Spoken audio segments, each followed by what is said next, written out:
Je me suis préparée là en deux splits. Salut tout le monde, c'est Na06 bis. On va regarder une story de Maïva Genam qui va répondre à Samzira qui avait dit que c'était pas dans sa culture et tout d'un coup elle est devenue musulmane, le ramadan à partir de 2021, le ramadan et après je vous dirai mon propre avis, voilà, et un conseil pour Maïva. Mon bébé, je me suis préparée là en deux splits.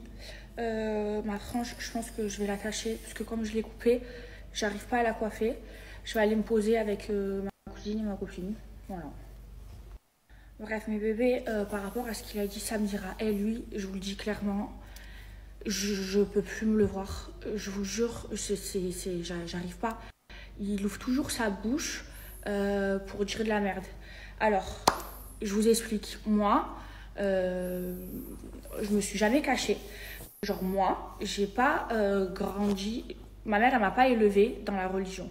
C'est-à-dire que ma mère, quand j'étais petite, elle faisait pas la prière. Elle m'a pas appris à faire la prière. J'ai jamais fait le ramadan de ma vie. Mais genre moi, je n'ai pas. Mais le soir, on allait tous manger chez ma grand-mère. Ma grand-mère, elle préparait des grands tours. Et, euh, et genre, je faisais le ramadan, genre peut-être le premier jour. Mais j'ai j'ai jamais été élevée genre religieusement. Maintenant, il n'y a pas que ma mère qui m'a élevée. Il y a c'est ma mère et ma grand-mère aussi qui m'a élevée. Et, ma grand-mère, elle est religieuse. Hein. Ma grand-mère, elle fait la prière depuis des années. Ma grand-mère, elle est voilée. Elle est allée plusieurs fois faire le pèlerinage à la Mecque et tout. Bref. Et moi, je suis 100% musulmane, c'est-à-dire que mes deux parents, ils sont musulmans. Mais je n'ai pas été élevée dans la religion. C'est-à-dire que moi, j'ai appris à faire la prière à l'âge de 16 ans. J'ai appris quand mon premier amour il est mort. Et je l'ai faite pendant un bon petit moment. Et puis après, j'ai arrêté. Après, c'est vrai que je suis pas quelqu'un, enfin, j'étais pas quelqu'un de pratiquante. Je suis musulmane, mais je n'étais pas une musulmane pratiquante. Maintenant, c'est vrai que ce ramadan, j'ai envie de bien le faire et j'ai envie de me rapprocher de Dieu.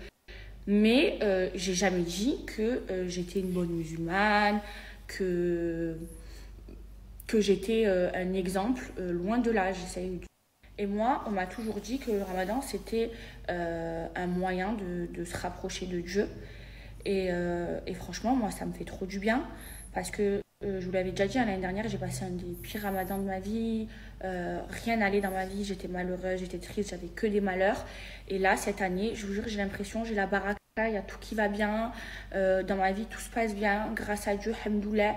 Genre, je me sens trop bien. Avant ça, je passais une période où je déprimais. Et là, ça va beaucoup mieux. Donc voilà, mon petit, ça me dira, le ramadan, c'est un moyen de se rapprocher de Dieu, de se repentir. Et c'est ce que j'essaie de faire. Maintenant, je ne suis pas parfaite. Maintenant, j'ai jamais dit que j'étais un exemple, que j'étais la meilleure des musulmanes. Mais j'essaye de bien faire. Et cette année, ben, je ressens le besoin de le faire.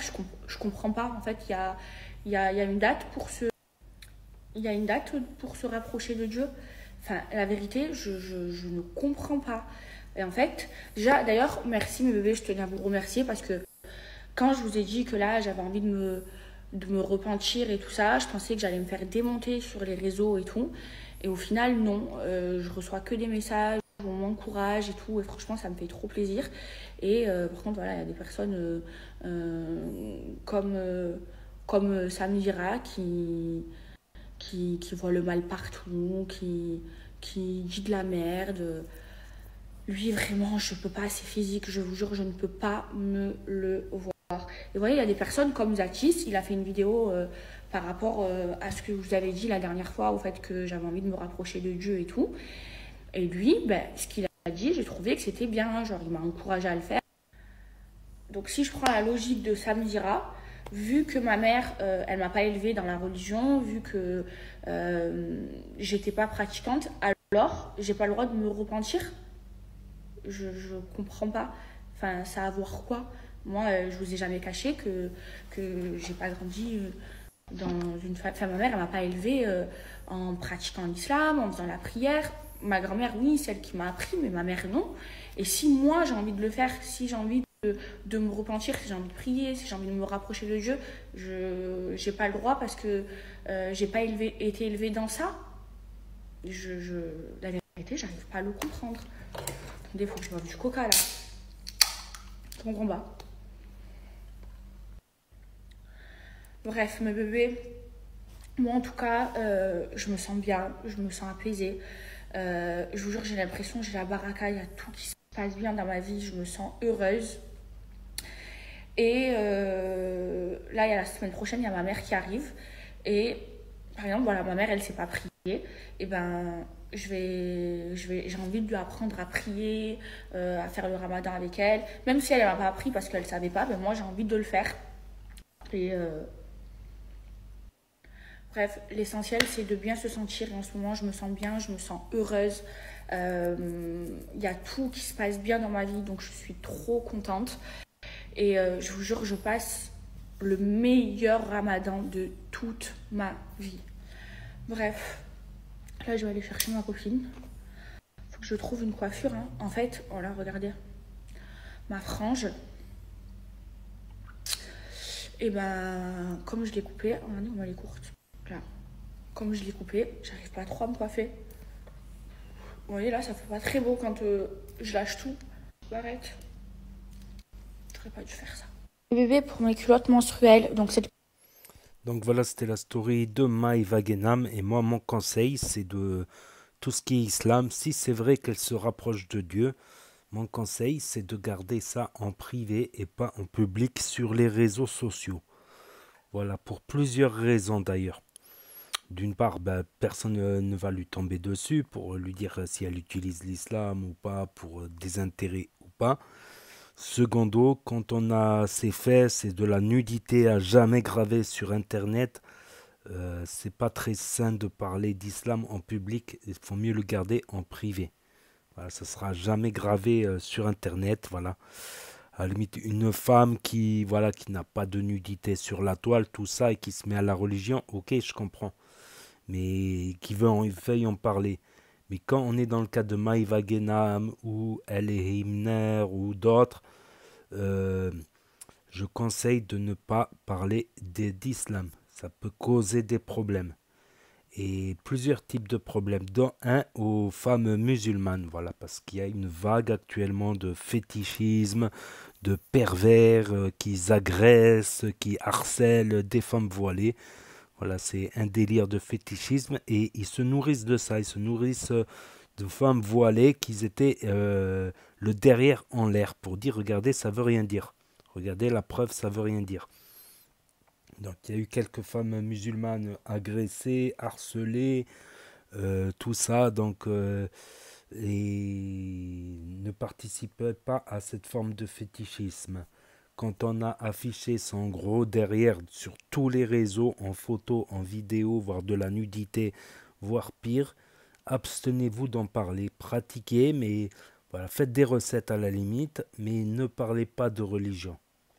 Ne parlez plus de religion parce que voilà, beaucoup se servent de ça pour voilà.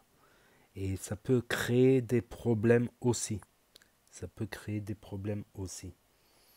Donc laissez les gens qui ont été élevés dans l'islam parler d'islam. Ils sont mieux placés, c'est depuis l'enfance, ils ont tout appris, ils connaissent presque, certains connaissent le Coran par cœur, certains connaissent les hadiths, les livres, tout ça. Instruisez-vous si vous voulez, même si vous avez fait des bêtises, instruisez-vous, rapprochez-vous du bon Dieu comme bon vous semble, mais en privé. En privé, c'est, je pense, c'est important. Surtout pour les musulmans, musulmanes de France à qui on essaye de coller une mauvaise image et voilà, aux femmes voilées qu'on essaie de coller une mauvaise image et vous participez indirectement à ça. C'est que mon propre avis. Voilà, pour moi, il faudrait mieux que vous gardiez ça en privé, que ce soit du domaine privé. Voilà, il y a des gens beaucoup mieux placés, il y a des imams, il y a des sœurs qui sont qui connaissent les livres sur le bout des doigts et qui sont beaucoup mieux placés pour parler de ça.